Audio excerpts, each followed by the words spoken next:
Senator, it's good to see you as always. We're $34 trillion in debt, sir, thanks in large part to this ruling by emergency approach that has, well, cursed our nation with childish omnibus and continuing resolution overspending monstrosities for nearly 2 decades now. Will you and your GOP colleagues join together with Democrats to defeat Speaker Johnson's approach that many conservatives call common sense? Well, Chris, we're going to do everything we can to fight back against that plan. Look, it's been a whole month now since Hamas brutally attacked the people of Israel. We're no closer today to funding Israel, to helping them get more weapons than we were a month ago. And that's why we're going to call Joe Biden's bluff this week. Joe Biden says he supports Israel. He says that he wants $14 billion for Israel. So we're going to put that bill on the floor this week. We're going to give him an opportunity to put his money where his mouth is. But that's not what he wants. He wants to play chicken with Israel's future in order to get his funding for his never-ending war in Ukraine. Yeah, put our money, more accurately, Senator, put our money where Joe Biden's mouth is. Radical Squad member Rashida Tlaib is accusing Mr. Biden of supporting the, quote, genocide of the Palestinian people.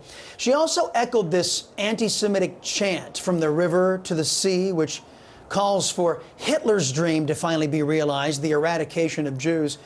A vote to censure Tlaib failed after 23 of your fellow Republicans voted against that measure. Many defending their vote by citing Tlaib's free speech. But others have the right to free speech too, Senator, to denounce her comments. If Tlaib, for example, uttered genocidal tropes against white people or against black people, against Asians or Latinos, many would say those were grounds to expel her from Congress. Now, why do you think almost all of the Democrat Party and even some in your party think she should be able to have those views on Jews without any consequences? Well, Chris, this is a really deep issue. I think that there is a spiritual battle for the soul of this nation. This is in many ways religious persecution of our Judeo-Christian values. I think we just have to keep pointing out to people like her that the blood of every person in Gaza is on the hands of Hamas since they brutally attacked the people in Israel. I think we need to keep coming back to that, stay true to our faith, keep acknowledging God, and we'll see where this path takes us. But we need to stand firmly beside the people of Israel, and the best thing we could do is get this funding across the finish line. Senator, under Joe Biden, we've seen a number of military-age men illegally crossing our borders, sparking another massive national security threat, courtesy of the Democrat Party. DHS Secretary Alejandro Mayorkas making a bombshell admission, one of his few that he has his entire time in office, last week. I want you to listen to it. How many gotaways did CBP record in fiscal year 2023? I believe, Senator, that number is over 600,000. As I'm sure you are well aware, the phenomenon of gotaways is something that has been a challenge for the Department of Homeland Security for decades. Yes, I wasn't a challenge under President Trump. I know you're familiar with the response. President Trump is vowing to prosecute these NGOs who facilitate illegal immigration into the United States as violators of human trafficking laws. How concerned are you that it is a matter of not if, but when we endure a massive attack on the homeland from the radical elements the Democrat Party has allowed into our nation, sir? Well, even just this past week, we caught a terrorist in New York City that was released at our border. This is a very real threat. The FBI Director Wray said as much as well.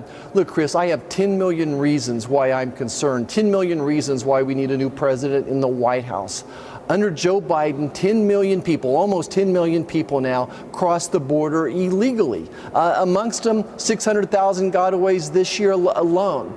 And when we asked the secretary himself, well, so how do you track these people? Who are they? Where are they? What are they? They have no idea, of course. So could you imagine the havoc that could be wreaked by these 600,000 gotaways, let alone the some 20,000 Chinese nationals, let alone the 60,000 aliens of interest that have crossed our borders illegally in the past couple of years? So this is a very real threat. Everybody needs to watch their back, as my dad would say. If you see something, say something.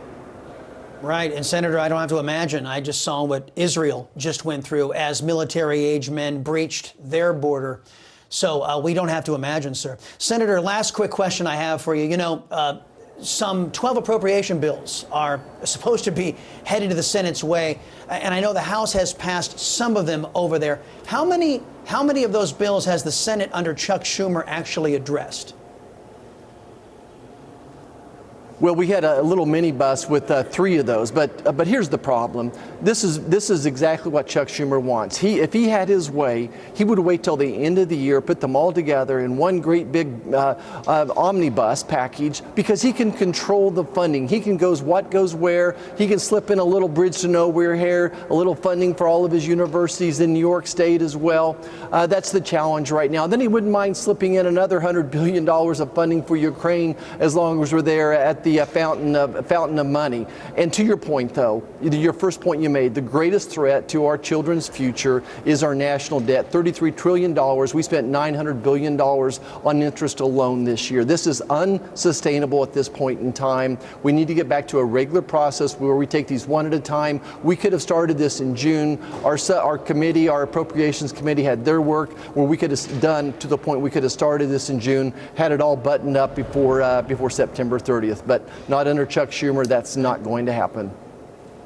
True, and you could have had a little bit more cooperation from the House, which we're going to get to here in a minute. Senator Roger Marshall, sir, thank you very much. Appreciate the time. Now from